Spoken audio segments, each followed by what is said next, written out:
कोशिश हमारी यही, तोड़ेंगे मौन को और जारी रखेंगे संवाद।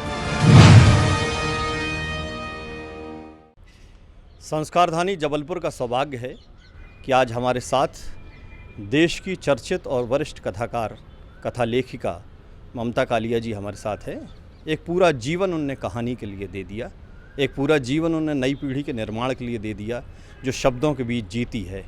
आज हम बात करते हैं कि उनकी जो कहानियाँ रही हैं, उनकी क्या मूल विषय वस्तु रही है जो जीवन को प्रभावित करती है लोगों के।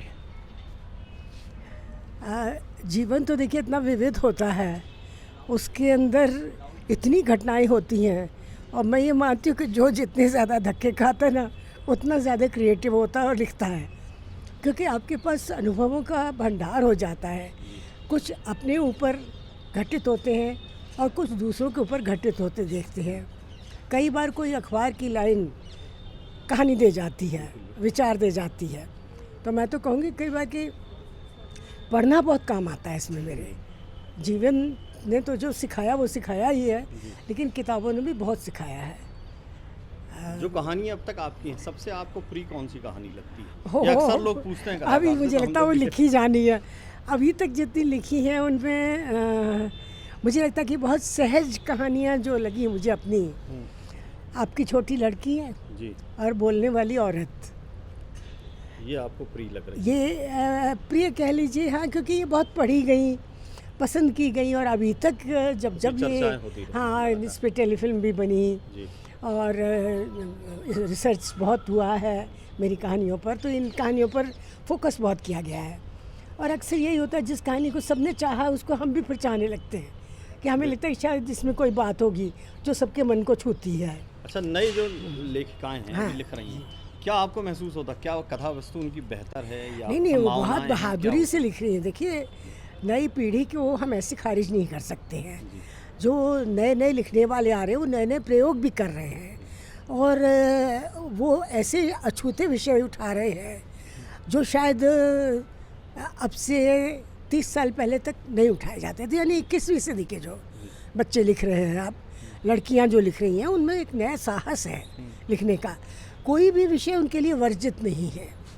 जैसे जैसे संबंधों में खुलाव आता जा रहा है, लिव इन रिलेशनशिप आ रही है, और प्यार में धोखे भी आ रहे हैं, प्यार में आप समझिए कि गड्ढे भी आ रहे हैं, शिखर भी आ रहे हैं, वो सब वो रिकॉर्ड कर रही हैं। लेकिन मुझे एक कमी अभी भी लगती है, और जो हमारे ज़माने में भी कमी रही अभी भी है। मुझे ये लगता है कि महिलाओं को ज़्यादा राजनीति का ज्ञान नहीं है। मैं ये सोचती हूँ कि आज का जो राजनीतिक वातावरण है, जिसमें रोज़ उलटफेर हो रही है, जिसमें बहुत सी हमारी आशा निराशा सब सामने आती है जी, उसको पकड़ते हुए क्यों नहीं लिखा जाता है? और या तो ये है कि एक डर समाया हुआ सबके अंदर, अभिव्यक्ति का कौशल जी और अभिव्यक्ति का डर, दो अलग अलग चीज़। तो राजनीति भी जीवन से जोड़ देती है उनको, बिल्कुल ऐसा होना चाहिए कि उनकी कहानियों में भी जोड़ना चाहिए, क्योंकि वो हमारे जीवन को कहीं दूर तक प्रभावित भी कर रही है इस समय। तो मुझे लगता है कि हमें थोड़ा सा विषयों के साथ थोड़ा और प्रयोग करना पड़ेगा। अभी लिख रही है, बहुत अच्छा है, साहस है उनके अंदर, केवल रिश्तों के बारे में लिखते ना रह जाएं, क्योंकि वो तो हम युगों से करते आ रहे हैं। हमारे ही समय में स्त्रियां सवाल पूछने लगी थी जी। वो डोमेस्टिक भूमिका से हट चुकी थी जी। फिर वो घर की, परिवार की पड़ताल करने लगी थी जी। वो सवाल करने लगी थी, बवाल करने लगी थी स्त्रियां, है ना। और उसके बाद अब जो है, अब जो स्त्री कई बार सताई जाती है राजनीतिक घात, कभी दफ्तर की राजनीति, कभी देश की राजनीति, कभी समाज की राजनीति, कभी परिवार की राजनीति, इस सब के बीच में जो वो रास्ता निकालती है, मैं तो कहती हूँ इतनी आजी योद्धा है वो एक तरह की, है ना। मैं ये कह रहा हूँ कि जो हम लोग बचपन से पढ़ते आए हैं, प्रेमचंद हैं, शरद चंद्र, बड़े बड़े लेखक हैं, क्या आने वाले वर्षों में ऐसे कोई साहित्यकार हो पाएंगे जिनको लोग याद करेंगे कहानी, कविता के रूप में? उस दर्जे का लिखना पड़ेगा, क्योंकि सबसे बड़ी चीज़ है कि आप किसी के मन को कितना छूते हैं।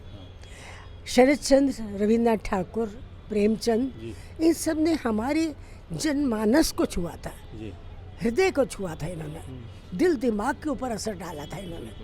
भले उनके पास गांव के थे, कस्बे के थे, जो हमारे नहीं है। हम महानगर में रहते हैं, वो समस्याएं नहीं हैं, लेकिन हम उनको महसूस कर सकते थे।